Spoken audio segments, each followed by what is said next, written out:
उम्मीद ये है कि पाकिस्तान टीम अब भी टॉप 4 में जाएगी। देखिए, पाकिस्तान टीम के बारे में मशहूर है कि ये कॉर्नर टाइगर्स हैं और जब ये दीवार से लगाए जाते हैं, जब ये इस तरीके की शिकस्तें खाते हैं तो उसके बाद ही पाकिस्तान की टीम उठ खड़ी होती है। आप पाकिस्तान टीम पहुंच गई है बेंगलोर में और उम्मीदें एक बार फिर पाकिस्तान टीम से लगाना शुरू कर दिए पाकिस्तानी फैंस ने।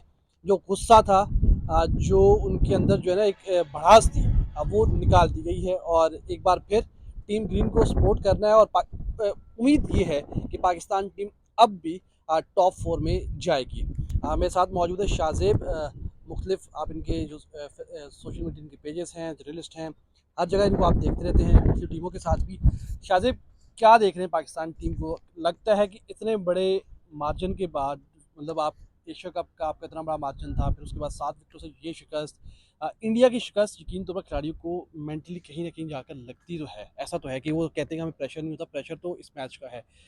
आइंदा जो आने वाले मैचेस हैं, क्या इस मैच का प्रेशर वो माइंड में रहेगा उनके कि यार हारे हुए हैं, इतना बुरा हारे हुए हैं, और ये उनकी कारकर्दगी पे असर पड़ेगा? देखिए, पाकिस्तान टीम के बारे में मशहूर है कि ये कॉर्नर टाइगर्स हैं और जब ये दीवार से लगाए जाते हैं, जब ये इस तरीके की शिकस्तें खाते हैं तो उसके बाद ही पाकिस्तान की टीम उठ खड़ी होती है। आपको शायद याद होगा एहसान की चैंपियंस ट्रॉफी 2017 में भी इंडिया के खिलाफ पहले मैच में एक ऐसी ही शिकस्त पाकिस्तान को हुई थी, लेकिन उसके बाद के रिजल्ट्स आपके सामने हैं। 2009 T20 वर्ल्ड कप, उसमें भी आपने देखा कि इसी तरीके से पाकिस्तान शिकस्तें खा रही थी।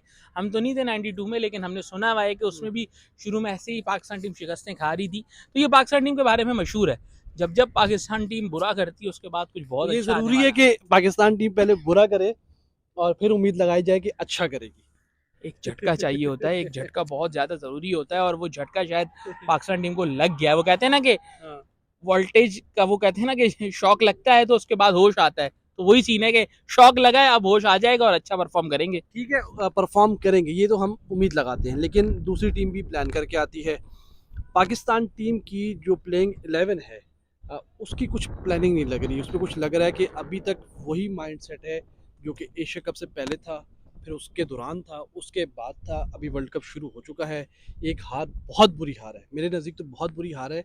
हो चुकी है, ख़त्म होगी, लेकिन हार तो हार है। देखिए और ये सारा सालों आपको, या प्लेइंग 11 आपको लगता है कि अब भी वही रहनी चाहिए, कुछ तब्दीली होनी चाहिए? क्या तब्दीली देख रहे हैं आप? देखिए, प्लेइंग 11 में तब्दीली भी आप कर लें, कोई फर्क नहीं पड़ेगा जब तक आप अपने माइंड सेट में तब्दीली नहीं लाएंगे। सारी बात अप्रोच की है। जब तक आप पॉजिटिव अप्रोच के साथ नहीं खेलेंगे, जब तक आप चांसेस नहीं लेंगे, फिल्टर अगर सामने कवर में खड़ा हुआ है तो आप उठा के एक्स्ट्रा कवर पे नहीं मारेंगे, तब तक आप चाहे किसी को भी लेके आ जाएं।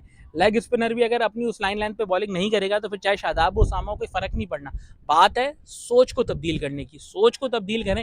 ये काम ब्रैडबर्न, बाबर और मिकी का है, ठीक है ना। BBM का ये काम है, ब्रैडबर्न, बाबर और मिकी का। अगर ये काम वो कर जाते हैं तो यही शादाब आपको डिलीवर करके दे सकता है, यही फ़खर जमान आपको परफॉर्म करके दे सकता है, उसामा मीर आके अपना इम्पैक्ट डाल सकता है। क्योंकि मैं पिछले मैच में देख रहा था, बहुत फ्लैट विकेट थी, अब्दुल्ला शफीक फ्रंट फुट पे आके बॉल्स रोके जा रहे थे, इतने हाईली टैलेंटेड हैं।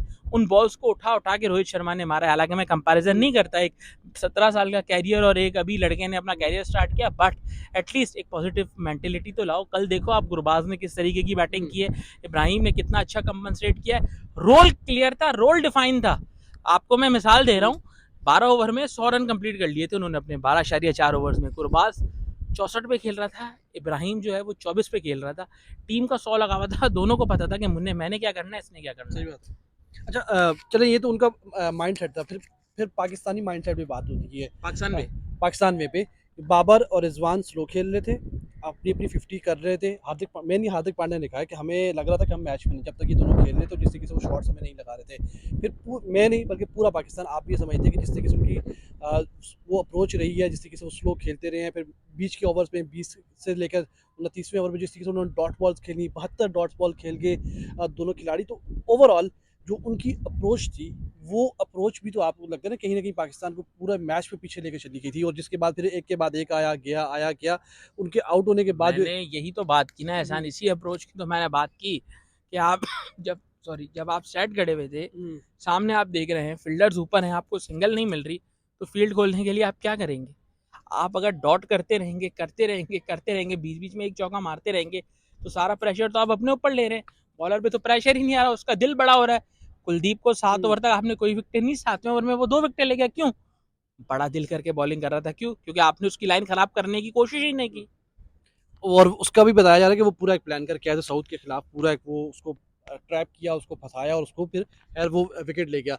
बैटिंग की अगर मैं बात की, बॉलिंग में भी कुछ ना कुछ अप्रोच हमारी, जब 191 था, तो हमें नहीं लग रहा था कि 191 को डिफेंड कर, मतलब वो रोकने जा रहे हैं। हमें लग रहा है कि नॉर्मल मैच खेल रहे हैं, बस बने जा रहे हैं, स्कोर बने जा रहे हैं। मतलब कहीं मुझे ऐसा नहीं लगा कि इनके ज़हन में ये आ रहा कि हमने 191 अगर बना ही लिए हैं, हमारी बैटिंग अगर नहीं चली, तो हमने इनको 150 पे आउट देखिए करना है। मसला बताऊं कि शाहीन शाह अफरीदी को ना नसीम शाह की रिस्पॉन्सिबिलिटी भी लेनी थी, हुँ, लेकिन लग रहा है उन्होंने अपनी रिस्पॉन्सिबिलिटी से भी हाथ उठा लिए कि नसीम नहीं है तो मैं भी नहीं करूंगा। सीधी सी बात है, हारिस पर आप तनकीद कर सकते हैं, हसन पर तनकीद कर सकते हैं, लेकिन जो सबसे ज़्यादा बात होनी चाहिए वो शाहीन शाह अफरीदी पर होनी चाहिए।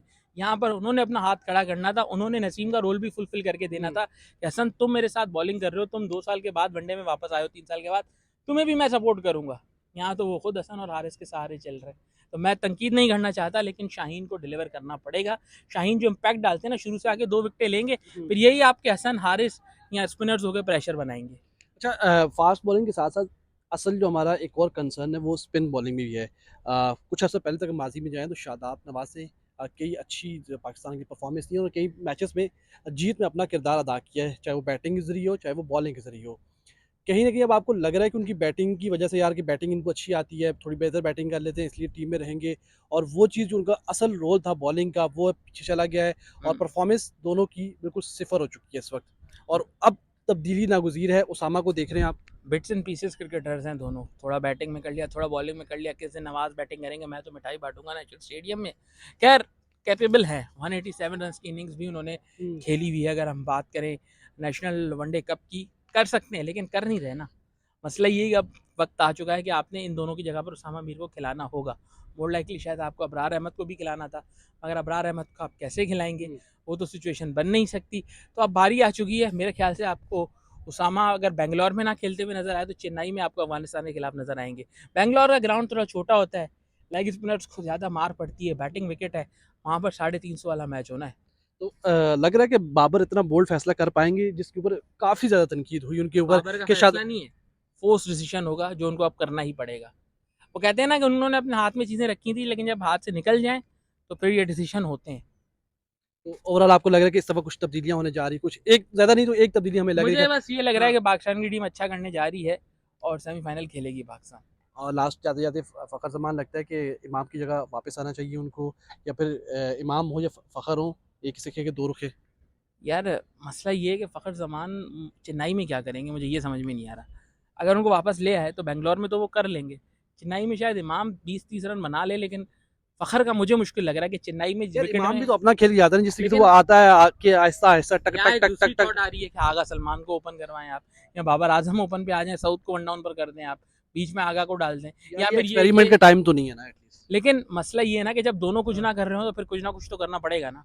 और मेरा नहीं ख्याल कि ये एक अच्छा वाइज डिसीजन होगा कि आप वर्ल्ड कप चलें देखने पर। देखते हैं क्या हाँ, होता है। देखते हैं क्या होता है। उम्मीद रखते हैं कि पाकिस्तान टीम कुछ जो है वो बेहतर परफॉर्म करेगी, इस हार को अपने दिमाग से, दिल से निकालेगी। ऐसा ना हो कि ये कोलंबो वाली शिकस्त की तरह हो और आप जो अगले मैचेस जो है वो हारते हुए जाए। उम्मीद रखते हैं कि पाकिस्तान टीम कुछ अच्छा परफॉर्म करेगी, बेहतर हार जीत खेल का हिस्सा है, लेकिन आप एटलीस्ट जब लड़ के हारते हैं तो आपको अच्छा लगता है, यार, कि लड़ के हारे हैं, करीब जाके हारे हैं, और ये टीम ने अच्छा खेला और दूसरी टीम उससे बेहतर खेल गई है, तो वो जीत गई है। लेकिन अगर आप बिल्कुल हाथ-पाँव जो है वो छोड़ देंगे, आपने ढीले पड़ जाएँगे और आप शिकस्त तस्लीम कर लेंगे, तो फिर फैन्स आप पर तनकीद करेंगे। उम्मीद रखते हैं पाकिस्तान टीम ना सिर्फ अगले मैचेस जीतेगी, बल्कि टॉप 4 में भी जाएगी और कहीं न कहीं ट्रॉफी की भी उम्मीद रखनी चाहिए। इंशाल्लाह इंशाल्लाह इंशाल्लाह। जी, इंशाल्लाह।